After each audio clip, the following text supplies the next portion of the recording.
welcome back to my channel. Whistle மாதிரி கத்துது.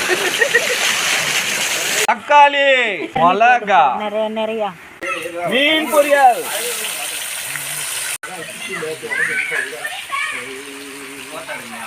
Hi friends, இன்றைக்கி நம்ம வீடியோவில் என்ன பார்க்க போகிறோன்னு பார்த்தீங்கன்னாக்கும், நாங்களும் எங்கள் அண்ணன் ஃபேமிலியோடு சேர்ந்து தோப்புக்கு போயிருந்தோம். அதோட ஃபுல் வீடியோ தான் வந்து இன்றைக்கி நீங்கள் பார்க்க போகிறீங்க. தோப்பில் போய் சமைச்சு சாப்பிட்லான்னு சொல்லிட்டு அதுக்கேற்ற மாதிரி பாத்திரங்கள்லாம் எடுத்துகிட்டு டாடா ஏசியில் ஏற்றியாச்சு. அதுக்கப்புறம் குட்டீஸுக நாங்கள் எல்லாருமே வந்து டாடா ஏசியில் ஏறியாச்சு. நான் பார்த்தீங்கன்னா சின்ன வயசில் வந்து டாடா ஏசியில் இந்த மாதிரி டிராக்டரு இந்த மாதிரி வந்து போயிருக்கேன். ரொம்ப வருஷமாச்சு டாடா ஏசியில் போய். இதை தான் வந்து கல்யாணம் ஆனதுக்கப்புறம் வந்து ஃபஸ்ட் டைம் நான் வந்து போகிறது. ரொம்பவே வந்து ஜாலியாக சூப்பராக இருந்தது. நல்லா பேசி சிரிச்சுக்கிட்டு அவ்வளோ ஹாப்பியாக இருந்தோம். அந்த டாடா ஏசியில் மேலே நின்றுக்கிட்டே வந்து அந்த நேச்சுரலை ரசிச்சுட்டே வர்றது அவ்வளோ சூப்பராக இருந்தது. உண்மையிலேயே நல்ல ஒரு எக்ஸ்பீரியன்ஸ் கிடச்சிது. இது வந்து எங்களோட அண்ணனோட ஃப்ரெண்டோட தோப்பு அப்படின்னு சொல்லி அங்கே தான் கூட்டிகிட்டு போயிருந்தாங்க. நல்லா குளிச்சுட்டு அங்கேயே வந்து சமைச்சு சாப்பிட்டுட்டு வரலாம் அப்படின்ற ஒரு பிளானோட தான் போயிருந்தோம். பசங்க பாருங்கள் நல்லா காலை தொங்க விட்டுட்டு அவங்களும் பயங்கரமாக ஜாலியாகவே வந்தாங்க. ஒரு வழியாக வந்து தோப்புக்கு வந்தாச்சு. தோப்புக்கு வந்துட்டு திங்ஸ் எல்லாம் எடுத்துகிட்டு கொஞ்சம் தூரம் வந்து நடக்கிற மாதிரி வந்து இருந்தது. ஆளுக்கு ஒரு திங்ஸ் எடுத்துகிட்டு அப்படியே வந்து நடக்க ஆரம்பிச்சிட்டோம். நடக்கிற வழியில் பார்த்திங்கன்னா வெறும் தென்னை மரம், கொய்யா மரம் இந்த மாதிரி நிறைய இருந்தது. இதில் பார்த்திங்கன்னா நான் வந்து ஃபஸ்ட்டு வந்து அத்திப்பழ மரத்தை வந்து பார்த்தேன். இதுவரை வந்து அத்திப்பழத்தை வந்து மரத்தில் வந்து டைரெக்டாக நேரடியாக வந்து பார்த்ததில்ல. இதை தான் அத்திப்பழ மரம்னு காமிச்சாங்க. பழுக்காமல் இருந்தது, காயாக இருந்தது. அதனால் வந்து சாப்பிடாம அப்படியே பார்த்துட்டு மட்டும் வீடியோ எடுத்துகிட்டு அப்படியே வந்து வந்தாச்சு. இங்கே தெரிகிற இந்த ரூமில் தான் வந்து நம்ம சமைக்க போகிறோம். அங்கே போனோடனே வந்து திங்ஸ்லாம் வச்சுட்டு காலையில் வந்து டிஃபனு அங்கே தான் போய் சாப்பிட்டோம். இட்லி, தோசை வந்து கொண்டு வந்திருந்தோம். அதை வந்து சாப்பிட்டுட்டு அப்படியே வந்து மதியான சாப்பாடுக்கு வந்து நாங்கள் ரெடி பண்ண ஆரம்பிச்சாச்சு. மச்சி தான் வந்து மீன் மசாலாலாம் வந்து பரட்டி வச்சுட்டு இருந்தாங்க. நாங்கள் வந்து காயெல்லாம் வந்து கட் பண்ணி கொடுத்துட்ருந்தோம். காலையில் டிஃபன் வந்து முடித்ததுக்கப்புறம் வந்து இந்த வேலையை வந்து ஸ்டார்ட் பண்ணோம். மதியானம் மெனு என்னென்னு பார்த்தீங்கன்னாக்கும் மீன் குழம்பு, மீன் வறுவல், அதுக்கப்புறம் வந்து தாளிச்ச சோறு. இதை தான் வந்து மெனுவாக வந்து ரெடி பண்ணலாம்னு நினச்சோம். நாங்கள் ரெடி பண்ணிகிட்டு இருக்கும்போதே குட்டீஸ் எல்லாம் போய் குளிக்கிறதுக்கு ஆல்ரெடி வந்து ஸ்டார்ட் பண்ண ஆரம்பிச்சிட்டாங்க. வந்த வேலையை அவங்க பார்க்கட்டும், நம்ம வேலையை நம்ம பார்க்கலான்னு சொல்லிட்டு நாங்கள் வந்து சைடு பை சைடு வந்து சாப்பாடு வந்து ரெடி பண்ணிட்டோம். நான் வந்து ஃபுல் வீடியோ வந்து சாப்பாடு வந்து ரெடி பண்ணுற வீடியோ வந்து எடுக்கலை. ஏன் அப்படின்னா நம்ம வந்து அந்த வெங்காயம் இதெல்லாம் கட் பண்ணிகிட்டு இருந்தனால வந்து நான் வீடியோ எடுக்கலை. ஏன்னா குட்டீஸ் எல்லாருமே வந்து குளிக்க போயிட்டனால வந்து இதை வந்து வீடியோ எடுக்கலை. மீன் குழம்பு வந்து ரெடி பண்ணுறத ஃபுல்லாக வந்து வீடியோ எடுத்திருக்கேன். அதோட ரெசிபியோடு வந்து பார்த்துடலாம். இப்போ மீன் குழம்பு செய்கிறதுக்கு ஒரு பெரிய பாத்திரம் வச்சுட்டு அதில் வந்து தேவையான அளவுக்கு எண்ணெய், ஒரு 4 பெரிய சைஸு பல்லாரி வெங்காயத்தை நீளமாக கட் பண்ணி அது கொஞ்சமாக கருவேப்பிலை போட்டு இதை வந்து நல்லாவே வதக்கிக்கிட்டாங்க. இதுக்கப்புறம் வந்து 4 தக்காளியை வந்து நல்லா குட்டி குட்டியாக கட் பண்ணி வச்சுருந்தாங்க. அதையும் சேர்த்துட்டு இதையும் நல்லா வதக்கிட்டோம்.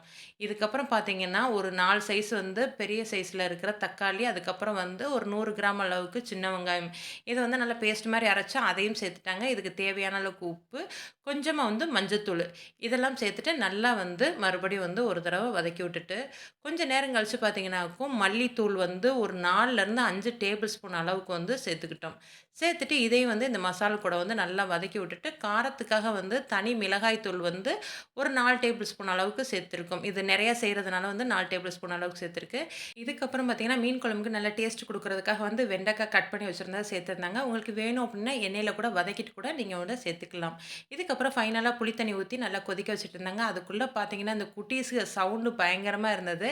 சரி அதுக்குள்ளே போய் கொஞ்சம் வீடியோ எடுக்கலாம் அப்படின்னு சொல்லிட்டு வந்தேன். இவங்களோட சவுண்டை மட்டும் கொஞ்சம் பாருங்கள் நீங்கள்.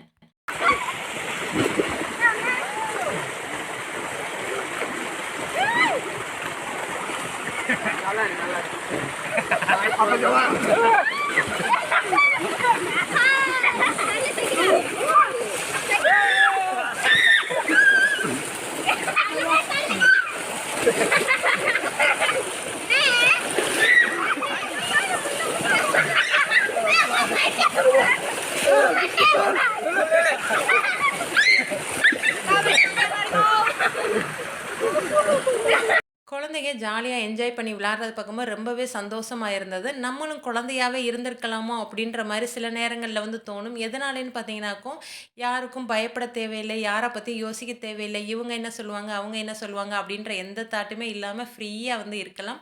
அந்த குடுப்பனைலாம் வந்து நமக்கு இல்லாமயே போயிருச்சு. இத யோசிச்சுட்டு இருக்கும்போதே பார்த்தீங்கன்னாக்கும், "குழம்பு கொதிச்சிருச்சு வாம்மா" அப்பிடின்னு சொல்லி கூப்பிட்டுட்டாங்க. நான் வந்து குழம்ப வந்து வீடியோ எடுக்க வந்துட்டேன். நல்லா வெண்டைக்கா போட்டு நல்லா குழம்பு கொதிச்சதுக்கப்புறம் பார்த்தீங்கன்னா, கிளீன் பண்ணி வச்சிருக்க மீன போட்டுட்டு, இதில வந்து கரண்டிய நல்லா விட்டு கிண்டாம வந்து லைட்டா மட்டும் கிளறி விட்டு, உப்பு, காரம்லாம் டெஸ்ட் பண்ணி வச்சுட்டு, நல்லா மூடி போட்டு வச்சோம்னா, சுவையான மீன் குழம்பு ரெடி. விசில் மாரி கத்துது.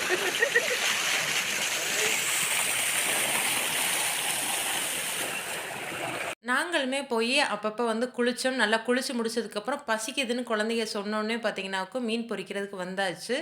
முதல்லயே வந்து குழம்பு, சாதமும் வந்து வச்சுட்டு போயாச்சு. அதுக்கப்புறம் சூடா வந்து மீன் பொரிச்சு சாப்பிட்டா தான் நல்லாயிருக்கும் அப்படின்னு சொல்லிட்டு, குளிச்சுட்டு வந்ததுக்கப்புறம் தான் வந்து மீன் பொரிக்க ஸ்டார்ட் பண்ணோம். அண்ணன் தான் வந்து மீன் பொரிச்சுட்ருக்காங்க. அந்த குளிச்சதுக்கு அதுக்கும் பார்த்தீங்கன்னா, பயங்கரமான பசி. அதுவும் இந்த மீனோட வாடை பாருங்க, அவ்ளோ வாசமா சூப்பரா இருந்தது. அவ்ளோ பசிக்க ஆரம்பிச்சுருச்சு. நம்ம வீட்லனா பார்த்தீங்கன்னாக்கும், உட்காந்து எல்லாரும் சேர்ந்து உட்காந்து சாப்பிடுவோம். ஆனா, இந்த மாரி காட்ல சாப்பிடும்போது, அப்படியே அலக்கழக்கா நின்டுகிட்டே சாப்பிடும்போது, அது ஒரு தனி டேஸ்ட்டா இருக்கும். குட்டீஸ்கள்லாம் வந்து அவங்கவங்க இஷ்டத்துக்கு பிடிச்ச மாரி வந்து உட்காந்து நின்டுகிட்டு சாப்பிட்டுட்டு இருந்தாங்க.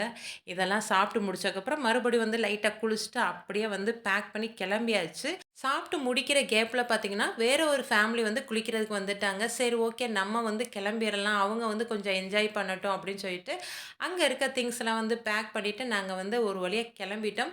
இந்த தோப்புக்கு போயி நாங்க என்ஜாய் பண்ணது என்னைக்குமே மறக்க முடியாது. ஏன்னா, அவ்ளோ சூப்பரா இருந்தது உண்மையிலேயே. உங்கள்ல யாராவது வந்து இந்த மாரி வந்து தோப்புல குளிச்சு, சமைச்சு சாப்பிட்ட அனுபவம் இருந்துச்சுன்னா, மறக்காம வந்து கமெண்ட்ல சொல்லுங்க. இந்த வீடியோ கண்டிப்பா உங்களுக்கு பிடிச்சிருக்குன்னு நம்புறேன். இந்த வீடியோ பிடிச்சிருந்தா இந்த வீடியோவுக்கு லைக் போட்டுக்கங்க. மறக்காம அனிஸ்னா கிச்சன சப்ஸ்கிரைப் பண்ணி பக்கத்திலே இருக்க ஆல் என்ற பட்டனை கிளிக் பண்ணிக்கங்க. அப்பதான் நான் போடுற ஒவ்வொரு வீடியோ உங்களுக்கு நோட்டிஃபிகேஷனா வரும். ஓகே ஃபிரெண்ட்ஸ், நெக்ஸ்ட் ஒரு வீடியோல பார்க்கலாம். Okay bye.